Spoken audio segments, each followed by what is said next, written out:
السلام علیکم دوستو، کشمیر انٹرنیشنل کے یوٹیوب چینل میں خوش آمدید۔ اگر ابھی تک آپ نے ہمارا چینل سبسکرائب نہیں کیا تو سبسکرائب کریں اور ساتھ بیل آئیکن کے بٹن کو لازمی دبائیں تاکہ ہماری ہر آنے والی نیوز آپ تک بر وقت پہنچتی رہے۔ ترجمان پاک فوج میجر جنرل بابر افتخار نے پریس کانفرنس کرتے ہوئے کہا کہ ملک کے 16 شہروں میں پاک فوج تعینات کر دی گئی ہے۔ سطح پر فوجی دستے سول انتظامیہ کی مدد کو پہنچ چکے ہیں۔ صبح 6 بجے سے ملک میں فوج کے دستے تعینات ہو چکے ہیں۔ فوج نے انٹرل سیکورٹی الاؤنس نہ لینے کا فیصلہ کیا ہے۔ ملک میں امن و امان کی ذمہ داری سول انتظامیہ کی ہے۔ فوج کا کام ہنگامی حالات میں کی معاونت کرنا ہے۔ ماسک کے استعمال اور سماجی فاصلے پر عمل درآمد کر کے ہی بچا جا سکتا ہے۔ ہم سب کو اپنی ذمہ داری نبھانا ہوگی۔ کورونا کی تیسری لہر میں پاکستان سمیت پورے خطہ متاثر ہے۔ کورونا کی تیسری لہر کے دوران پاکستان آرمی کے سول اداروں کی معاونت کے لیے ڈپلائمنٹ کے حوالے سے آپ کو آگاہی دینا ہے۔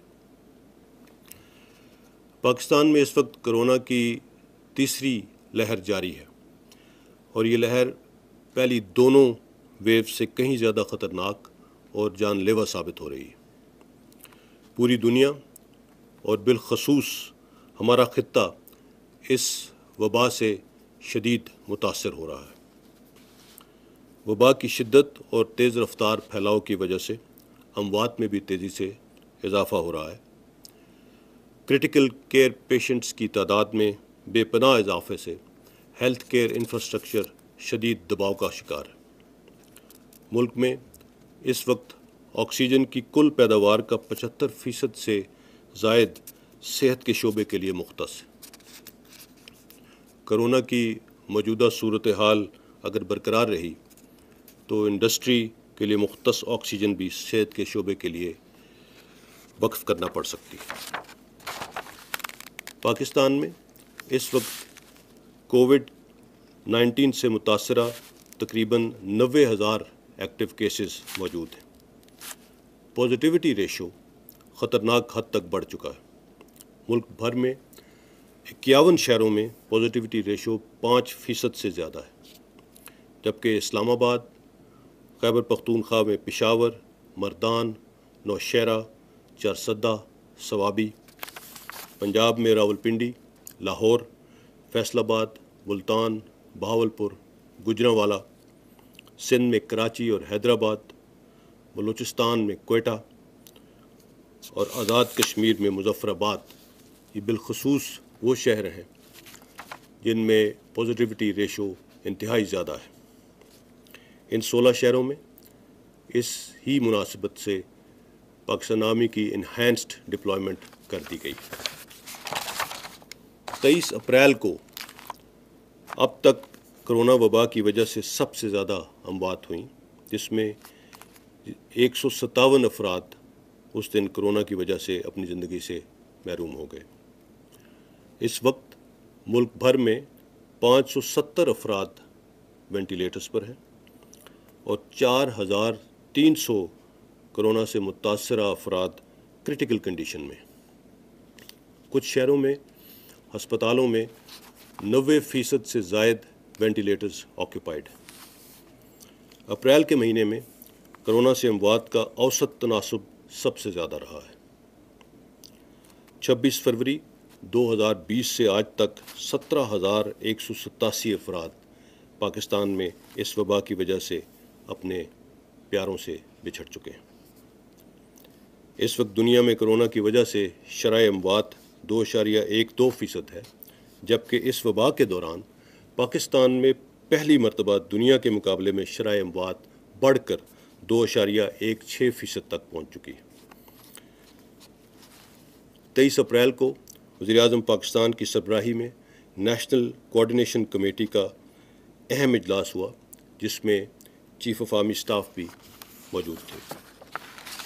تمام سٹیک ہولڈرز کی مشاورت اور باہمی رضامندی سے NCC نے کرونا وبا کی تیسری لہر پر قابو پانے کے لیے نان فارماسیوٹیکل انٹرونشنز کے حوالے سے چند اہم اور بروقت فیصلے کیے، جن سے آپ بخوبی آگاہ ہیں۔ وبا کی اس بگڑتی ہوئی صورتحال کو مد نظر رکھتے ہوئے عوام کی حفاظت، صحت عامہ کے تحفظ کے لیے وفاقی حکومت کے احکامات کے مطابق ملک بھر میں پاکستان آرمی کو آرٹیکل 245 کے تحت سول اداروں کی معاونت کے لیے طلب کیا گیا ہے۔ عوام کا اعتماد افواج پاکستان کا اثاثہ ہے۔ آزمائش کی اس کڑی میں پاکستان آرمی اپنی تمام تر صلاحیتوں کو بروئے کار لاتے ہوئے عوام کی صحت اور حفاظت کے لیے ہر ممکن اقدام اٹھائے گی اور ملک کے طول و عرض میں ہر کونے تک پہنچ کر عوام کی حفاظت کو یقینی بنائیں گے۔ کرونا وبا کے خلاف حفاظتی تدابیر پر عمل درآمد اور لا اینڈ آرڈر سچویشن کی بنیادی ذمہ داری سول اداروں کی ہے۔ پاکستان آرمی ایمرجنسی رسپانڈرز کے طور پر وبا کے پھیلاؤ کو کنٹرول کرنے کے لیے دیگر قانون نافذ کرنے والے اداروں کی بھرپور معاونت کرے گی۔ آج صبح 6 بجے سے ملک کے طول و عرض میں ہر ضلع کی سطح پر آرمی ٹروپس سول اداروں کی مدد کے لیے پہنچ چکے ہیں۔ آرٹیکل 245 کے تحت ملک بھر میں ہر ایڈمنسٹریٹو ڈویژن کی سطح پر ایک ٹیم تعینات کر دی گئی ہے۔ تمام ڈویژنز کی سطح پر اس ٹیم کی سربراہی بریگیڈیئر رینک کے آفیسرز کریں گے۔ ہر ضلع کی سطح پر لیفٹنٹ کرنل کی سربراہی میں آرمی ٹروپس سول انتظامیہ کی مدد کے لیے پہنچ چکے ہیں۔ پاکستان آرمی ٹروپس کی تعیناتی کا بنیادی مقصد سول حکومت اور لا انفورسمنٹ ایجنسیز کی معاونت ہے۔ پاکستان آرمی نے اس ڈپلائمنٹ کے دوران بھی پچھلی مرتبہ کی طرح کسی قسم کا انٹرنل سیکورٹی الاؤنس کلیم نہ کرنے کا فیصلہ کیا ہے۔ تمام صوبائی ایپیکس کمیٹیوں کی میٹنگز ہفتے میں ایک دن ہوں گی، جن میں مجموعی صورتحال کا خاص کر ہائی پازیٹیوٹی ریشو ایریاز کا بالخصوص جائزہ لیا جائے گا اور اس حوالے سے حکمت عملی ترتیب دی جائے گی۔ احتیاطی تدابیر پر عمل درآمد ہی اس وبا کے خلاف ایک مؤثر رسپانس ہے۔ ہم سب کو مل کر انفرادی اور اجتماعی طور پر اپنی اپنی ذمہ داریوں کو نبھانا ہوگا تاکہ عوام کی صحت اور حفاظت کو یقینی بنایا جا سکے۔ فیس ماسک کا استعمال، سماجی رابطوں اور سوشل ڈسٹینسنگ کے حوالے سے حفاظتی گائیڈ لائنز پر عمل کر کے ہی ہم اس وبا سے محفوظ رہ سکتے ہیں۔